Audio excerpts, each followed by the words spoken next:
जय हिंद। तो secular BJP ने हिंदुवादी नेता को बाहर का रास्ता दिखाया। यह मामला T20 भारत पाकिस्तान के मैच से जुड़ा हुआ है, जो कि आपको पता है कि हर जगह सेलिब्रेट किया गया। वो किन के द्वारा सेलिब्रेट किया गया ये भी आपको पता है। जिनकी 1947 में ट्रेन छूट गई थी या छुड़वा दी गई, वही लोग जो ये बोलते हैं कि हम by birth and by choice Indian हैं। अब वो कश्मीर को लेकर टिप्पणी कर रहे थे। उनका एक वीडियो तेजी से वायरल हुआ जिसमें वो बोलते नजर आ रहे थे कि वो 22-23 साल की लड़कियां जम्मू में घूंघट डालकर चलती हैं, वो कश्मीर में अपना जैकेट लहरा रही थी। पाकिस्तान के प्रति उनकी सहानुभूति और पाकिस्तान से उनको प्यार है। ऐसे लोगों को पीटना चाहिए और इनका खाल उधेड़ लेना चाहिए। इनकी डिग्री भी रद्द करनी चाहिए, इनकी नागरिकता भी समाप्त की जानी चाहिए और इनके साथ ऐसा सबक सिखाया जाना चाहिए ताकि इनके आने वाली पीढ़ियों को भी याद रहे और कोई भी भारत की भूमि पर रहकर पाकिस्तान के नारे ना लगा सके। अब इतना जो बोल दिया, बीजेपी को खटक गया। इसके अलावा हाँ, एक चीज और बोला था, जब व्हाट्सएप से तलाक दिया जा सकता है तो व्हाट्सएप से नमाज क्यों नहीं हो सकता। ये सड़क घेरते हैं ताकि उसके ऊपर ये कब्जा कर सके। बस इतना बोल दिया। फिर सेकुलर बीजेपी की भावनाएं तो आहत होनी थी।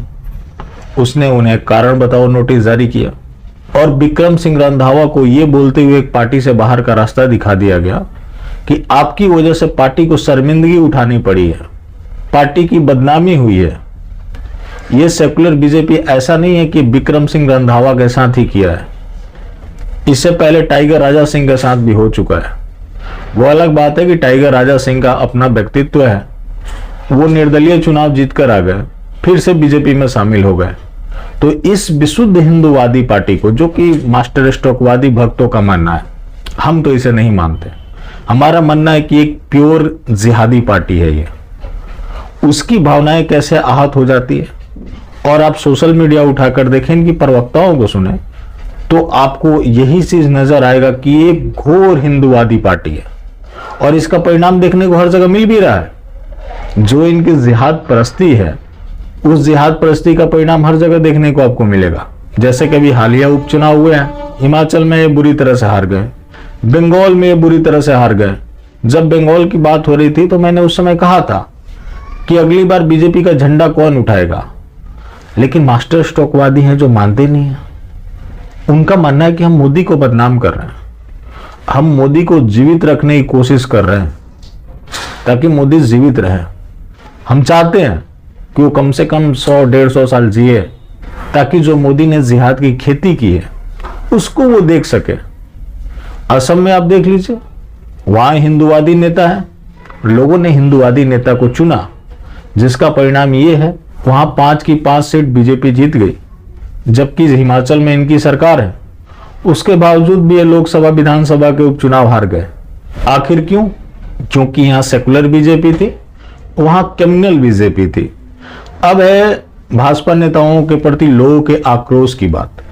तो आपने त्रिवेंद्र सिंह रावत जब केदारनाथ पहुंचे तो गो बैक के नारे जो लगे, उसका वीडियो आपने देखा होगा।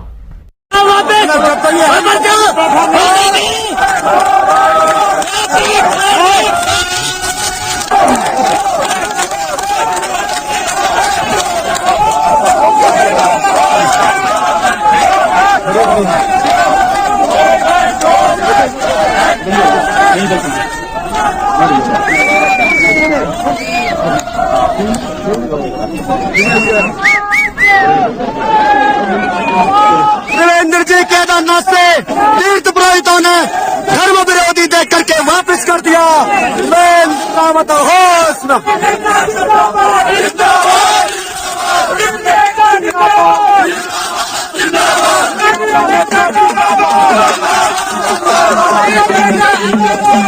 और उनकी प्लानिंग है कि मोदी भी आते हैं तो उनका इसी तरह से विरोध किया जाएगा। हरियाणा में इनकी सरकार है, नमाज को लेकर जो कंट्रोवर्सी हुआ आपको पता है। 500 पुलिस वाले उतार दिए थे, 31 जगह अलॉट किए, फिर 8 जगह पर है, लेकिन हिंदुओं ने अपना विरोध जारी रखा, जिसका परिणाम ये रहा कि अब प्रशासन ये बोल रहा है कि अगर कहीं भी अवैध तरीके से नमाज पढ़ी जा रही है तो लोग उसे सूचित करें। वो ऐसा नहीं होने देगी और नमाज उन्हीं जगहों पे पढ़ा जाएगा जो उनकी संपत्ति है, या तो वक्फ बोर्ड की संपत्ति हो या तो फिर मस्जिदों में हो, तो ये लोगों की एकता का परिणाम रहा। लेकिन जो बीजेपी का जिहादी चेहरा है वो छिपे नहीं छिप रहा। मनोहर लाल खट्टर यहीं तक नहीं माने, इन 14 जिलों में धारा 144 लगा रहेगा और पटाखों के ऊपर बैन होगा। ये वही काम कर रहे हैं जो उमरदीन खान ने राजस्थान में किया था।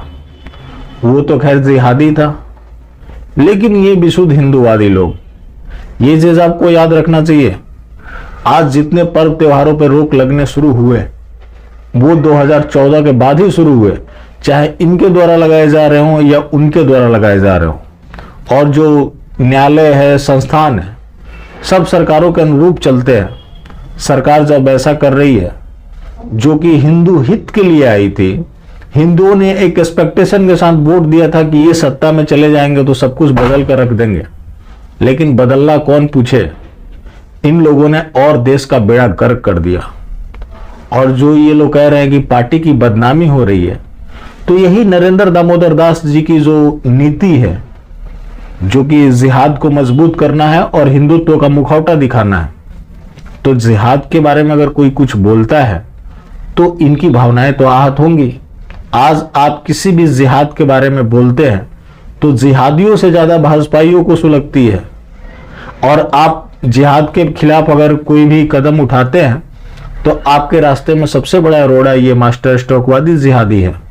मैं मास्टर स्ट्रोकवादी जिहादी क्यों बोलता हूं? क्योंकि ये आने वाले समय की जिहादी हैं। अब जो चीजें हैं वो धीरे धीरे क्लियर हो रही है, और उम्मीद करता हूं कि लोग काफी तेजी से इनकी जिहाद नीति को समझेंगे, तभी ये देश बचेगा।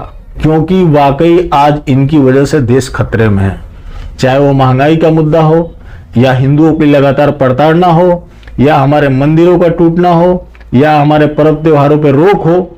हर तरह के जो कुकर्म शुरू हुए वो इन्हीं के राज में शुरू हुए हैं, जिसको हर हाल में खत्म करना ही होगा।